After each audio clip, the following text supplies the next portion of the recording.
guys, welcome back to our channel Medical Study Fusion. మా ఊర్లో ఏం జరిగిందంటే ఒక నాటకాల పోటీ జరిగిందన్నమాట. అది లలిత కళాశాల పేరట జరిగింది. ఈ నాటక పోటీలో అసత్యం గురించి వేదికపై అద్భుతమైన ప్రతిభ చూపించారన్నమాట. ఆ వీడియోని మీరు మీ ఫ్రీ టైం లో చూడండి. మీకు ఈ వీడియో నచ్చినట్లయితే please do like, share and subscribe guys.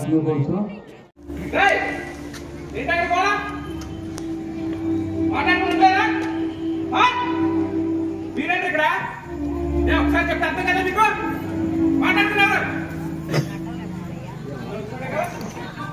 Chinnabba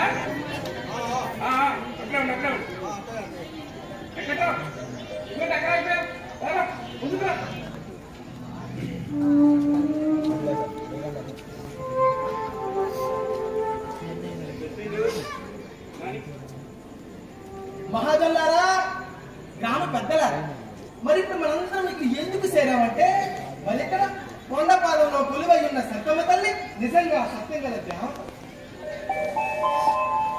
ఆ అమ్మ మన ఊరిని మనందరినీ తప్పుడు పనులు చేయకుండా కాపాడుతుంది.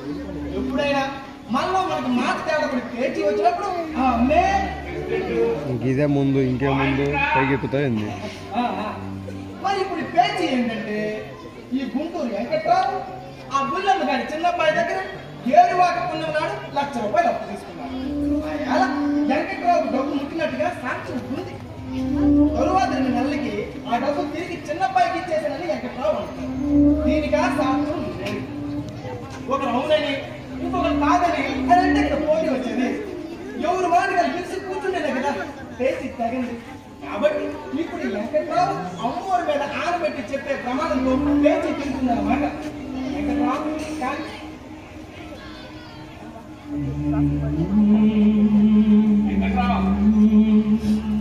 సత్యమ్మ తల్లి సత్యం గల దేవత తరతరాల నుండి మన ఊళ్ళో సత్యాన్ని ధర్మాన్ని నిలబెట్టుకొస్తుంది. ఆ అమ్మ ముందు నిలబడి పలికే పలుకు సత్యమైతే కాపాడుద్ది, అసత్యమైతే పలుకోదు. నువ్వు అబద్ధపడే మనిషి కాదు, పట్టానా చిన్నప్పుడు కూడా అబద్ధం చెప్పే మనిషి కాదు. ప్రమాణం చేసే ముందు 1-2 సార్లు ఆలోచిస్తూ ప్రమాణం చేయి.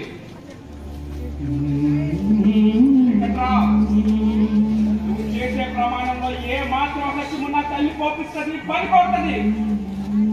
ఒక్కరికే కాదు, మీ కుటుంబం మొత్తానికి చుట్టుకుంటుంది. బాగా ఆలోచించి ప్రమాణం చేయండి.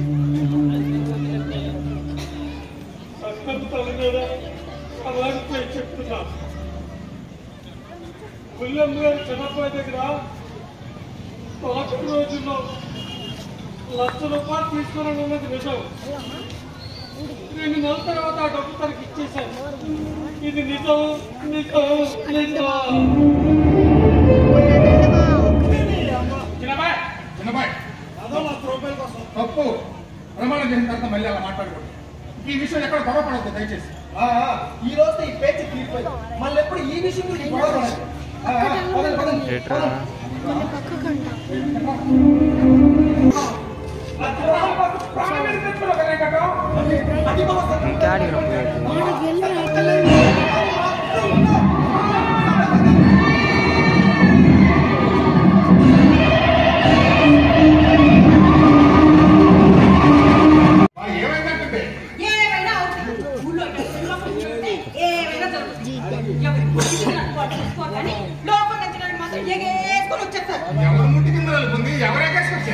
ఇంకెవరు ఆ ఉచ్చిలేముంటా ఎంకాయమ్మ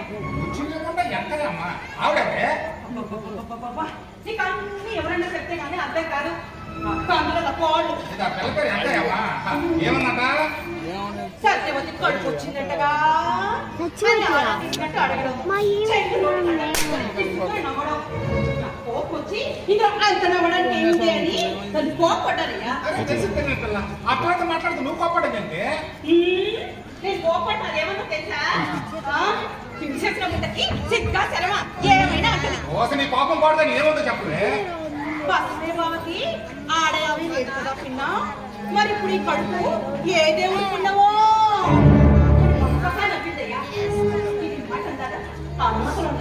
దీనికి భర్త అసలు ఏ దేవుడైతేనే పనులు తగ్గింది కానీ పిచ్చుకుని నవ్వడం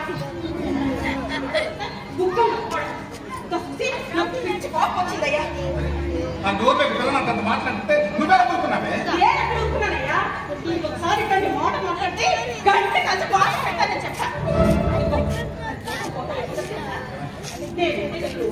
బాగా పెట్టావు పిన్నా పోలా దగ్గరికి పెట్టామంటూ తిప్పుకుంటూ పోయిందయ్యా. పట్టండి దాన్ని ఏం చేయాలి? ఏందయ్యా మాట్లాడు? దానికోసం కోరుకోవడమే కదండి. ఊరుకోవడం తెలియదు. వాళ్ళ మాట కోపడమే కాదు. అసలు ఆ పిల్లలంత మాట ఎవరిచ్చారా నేను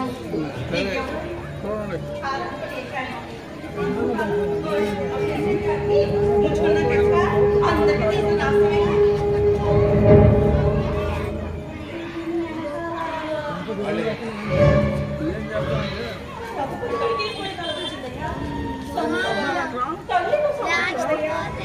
దురాశ ఎంత పని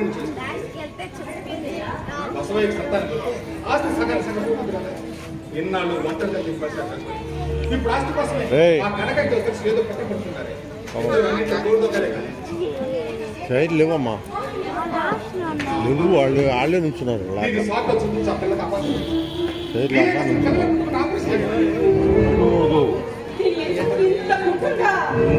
ఇప్పుడు దాకా చేయాలి.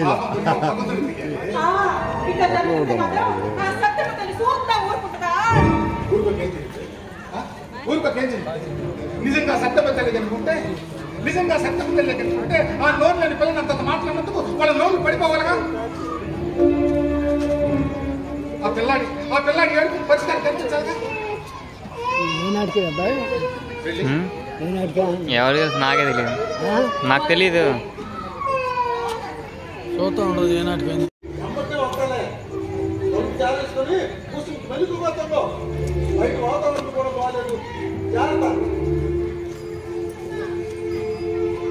ఏం బాధపడుతున్నారు? చైన్ కలుపుతారు.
ఆవు ఇరిసింది, రోడ్డు మీద పెట్టింది, రోడ్డుపై స్థానం బాగుంది. సత్యమా సత్యమా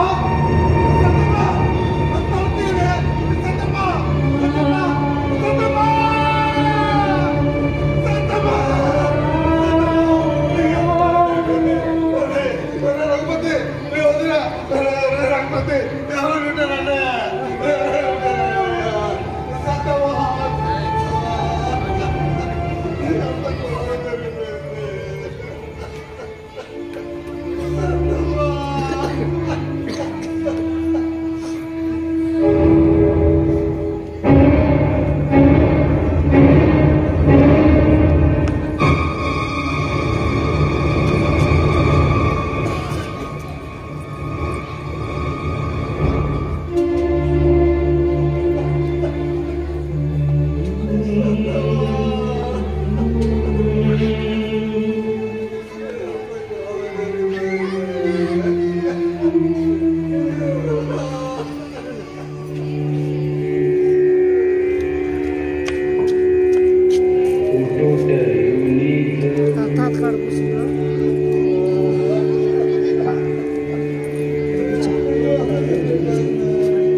అట్లాంటిది నీ కడ 25 లక్షలు అప్పు చేశాడా?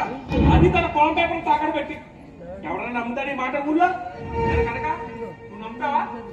నమ్ముతారో నమ్మరో నాకు అనవసరం. డబ్బులు ఇచ్చే కాగితాలు పట్టుకెళ్తావు, లేకపోతే నేను చేసేది నన్ను తెలుసుకోమంటావు. చెప్పు, నేను బెదిరిస్తున్నావా అంటే ఇక నేనే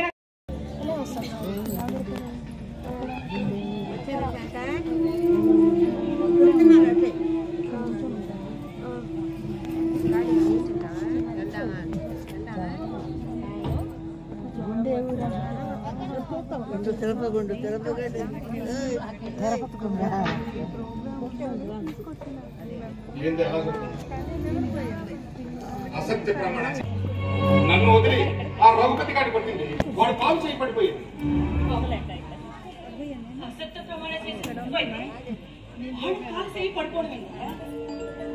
అంటే అసత్యానికి మహిమ పెరిగిందా, సత్యమతానికి మహిమ తగ్గిందా? నువ్వు అనుకున్నట్టు సత్యమ్మ తల్లి అక్కడ గుడిలోను అక్కడ విగ్రహం లేదు. దైవత్వం, రాక్షసత్వమైన, స్వార్థమైన, పరమార్థమైన అంతా మనిషి హృదయం. ఇది సత్యం కాదు అని చెప్పేందుకు మనిషి పరిజ్ఞానం చాలా